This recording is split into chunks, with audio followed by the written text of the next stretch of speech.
बुजुर्गान मोहतरम, मेरे अज़ीज़ दोस्तों और मेरे मोअज़्ज़ज़ व्यूअर्स, जैसे कि आप लोगों ने सुना होगा कि ये ख़बर जो है आग की तरह फैल गई है कि सेलिब्रिटी सैफ अली ख़ान जी पर जानलेवा हमला किया गया और मुजरिम ने उनके घर में घुस कर जो है उन पर चाकू से वार किए, कई वार किए और उनके स्पाइनल कॉर्ड से 2.5 इंच का चाकू का टुकड़ा भी निकाला गया। उनको ज़ख्म आए कई जगह जिस्म पर। और हैरत की बात यह है कि उसने कोई चीज़ की चोरी नहीं की, ना कोई ज्वेलरी उठाई ना कुछ। फिर आखिर उसका मकसद क्या था उन पर हमला करने का? खैर, ये सब काम जो है मुंबई पुलिस का है और हमारी मुंबई पुलिस से रिक्वेस्ट है कि वो मुजरिम को कैफिर किरदार तक पहुँचाए। उसे गिरफ़्तार कर लिया गया है। अभी फ़िलहाल जो है सैफ अली जी लीलावती हॉस्पिटल में एडमिट है, आईसीयू में। अल्लाह पाक उनको सेहत कामिला अजला दायमा अता फ़रमाए। और हम जो है इस गम में, इस मुसीबत की घड़ी में उनके अहले खाना के साथ है।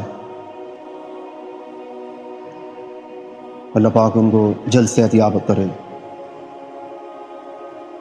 मेरा बोलने का मकसद ये है कि ऐसी जो नागहानी आफ़तें आती हैं, नागहानी मुसीबत आती है, तो इसका हल क्या है हमारी शरीयत में? तो इसका हल जो है हमारे आपके आका अहमद मुश्तबा मोहम्मद मुस्तफ़ा सरवर कौनैन रहमतुल आलम सल्लल्लाहु अलैहि वसल्लम ने ये बताया है कि अपने दिन की शुरुआत सदक़े से किया करो। कैसे किया करो? सदक़े से किया करो। सदक़े में बहुत फ़वाइद है, सदक़े के बहुत फ़वाइद हैं। मैं आपको ये गोशगुजार करना चाहता हूँ, ध्यान से सुनिएगा। नंबर 1, आका ने फरमाया सदका बलाओं को टालता है। सदका बलाओं को टालता है,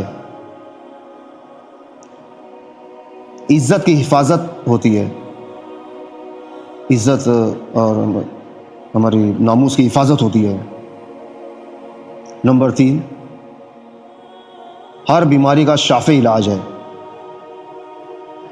भाई देखिए, अल्लाह पाक ने दुनिया को दारुल अस्बाब बनाया है, तो हमें इलाज तो करना पड़ेगा, डॉक्टर के पास जाना पड़ेगा, जो ट्रीटमेंट दे वो मेडिसिन दे वो हमको खाना पड़ेगा। मगर एक होता है अल्लाह पाक का गैबी निज़ाम जो ऊपर से ऑपरेट होता है।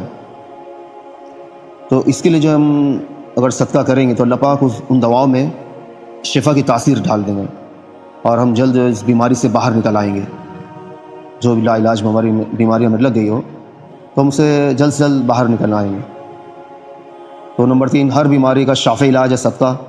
नंबर 4, माल में ज़्यादती और इजाफे का सबब है। माल में बढ़ोतरी और इजाफे का सबब है। हमें ऐसा लगता है कि जब हम किसी गरीब को कुछ सदका देते हैं तो नज़र क्या दिखाती है कि ये माइनस हो रहा है, हमारे माल में से ये निकल रहा है, कम हो रहा है। मगर नहीं, हमारा ईमान क्या है? अल्लाह उसके रसूल जो बात बोले वो हक़ है, वो सच है। हमारी आँख जो देख रही है वो बातिल है। अल्लाह उसके रसूल जो बोल रहा है वो हक़ है। इसी का नाम तो ईमान है। नंबर 5, फरिश्ते उसके माल की कसरत और बरकत की दुआ करते हैं। फरिश्ते अल्लाह पाक की इतनी मासूम मखलूक है जो कभी गुनाह नहीं करते, कभी अल्लाह पाक की नाफरमानी नहीं करते, पलक झपकने के बराबर भी। तो ऐसे मासूम बंदे अल्लाह पाक के, ऐसे मासूम मखलूक जो है वो सदका करने के लिए दुआ करते हैं कि अल्लाह उसके माल में बरकत अता फरमा और कसरत अता फरमा। नंबर 6, दिल की सख्ती का ख़ात्मे का ज़रिया है। दिल की सख्ती को ख़त्म करता है सदका। ये बाज़ लोगों के दिल होते हैं, सख्त होते हैं। तो जब हम किसी गरीब को सदका देते हैं तो उसको सदका लेने के बाद जो है उसके चेहरे पर जो खुशी ज़ाहिर होती है, तो उसको खुश देखकर, गरीब को खुश देखकर हमें भी खुशी होती है। تو اس کی برکت سے ہمارا دل نرم ہوتا جاتا ہے اور دل کی سختی اور سخاوت ہماری جو ہے وہ کم ہو جاتی ہے، ختم ہو جاتی ہے۔ نمبر 7، صدقہ اللہ پاک کے غصے کو ٹھنڈا کرتا ہے۔ صدقہ اللہ پاک کے غصے کو ٹھنڈا کرتا ہے۔ بھائی دیکھیے، ہم انسان ہیں، ہم بشر ہیں، اور ہم سے جو ہے مسلسل گناہ ہوتے رہتے ہیں۔ تو کبھی کبھار ہم سے ایسا گناہ ہو جاتا ہے جو ہمارے رب کو بہت ناراض کر دیتا ہے اور ہمارے رب کو جلال آتا ہے۔ تو یہ صدقے کی برکت سے جو ہے ہمارے اللہ کا غصہ جو ہے ٹھنڈا ہو جاتا ہے۔ نمبر 8، صدقہ قبر کے عذاب اور جہنم کے عذاب سے حفاظت کا ذریعہ ہے۔ قبر کا عذاب کوئی معمولی چیز نہیں ہے۔ جو مر گیا، جس کا انتقال ہو گیا، اس کی قیامت وہیں سے شروع ہو جاتی ہے۔ پھر وہی لوگ لے آتے ہیں، اس کو دفنا دیتے ہیں قبر میں، پھر وہ عالم برزخ میں چلا جاتا ہے۔ پھر پتہ نہیں کتنے سال، کتنی صدیاں اس کو اس قبر میں پڑا رہنا ہے، جب تک کہ سور پھونکا نہ جائے۔ تو اگر وہ خدا نخواستہ اگر وہ گنہگار ہے تو اس کی وہیں سے پٹائی شروع ہو جاتی ہے۔ اگر وہ گنہگار ہے تو اس سے وہیں قبر سے ہی پٹائی شروع ہو جاتی ہے۔ تو قبر کا عذاب کوئی معمولی چیز نہیں ہے۔ تو صدقہ جو قبر کا عذاب اور جہنم کے عذاب سے حفاظت کا ذریعہ ہے۔ نمبر 9، صدقہ بری موت سے حفاظت کا ذریعہ ہے۔ صدقہ بری موت سے بچاتا ہے۔ ہم دیکھتے ہیں نا، آئے دن ہم سنتے رہتے ہیں، دیکھتے رہتے ہیں کہ بھئی ٹرک کے نیچے آ گیا، اور ٹرین سے گر گیا، پلین کریش ہو گیا، اور پتہ نہیں کیسی کیسی حرام موتیں ہم سنتے ہیں۔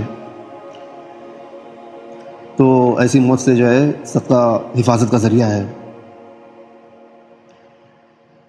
نمبر 10، صدقہ قیامت کی آگ برساتی گرمی میں ٹھنڈے سائے کا سبب بنے گا۔ جب محشر میں ہم جمع ہوں گے تو آپ لوگوں کو تو معلوم ہے سورج کہاں ہوگا؟ سوا نیزے پر ہوگا، سوا نیزے پر۔ تو اب سوچیے کتنی گرمی ہوگی۔ تو صدقہ قیامت کی آگ برساتی گرمی میں ٹھنڈے سائے کا سبب بنے گا۔ اور اللہ پاک نے فرمایا نا کہ اس بندے کو میں عرش کا سایہ عطا کروں گا جس نے اپنے رائٹ ہینڈ سے ایسے صدقہ کیا کہ لیفٹ ہینڈ کو بھی خبر نہ ہوگی کہ رائٹ ہینڈ نے کیا دیا۔ اتنی خاموشی سے اور اتنے مخفی طریقے سے صدقہ کیا۔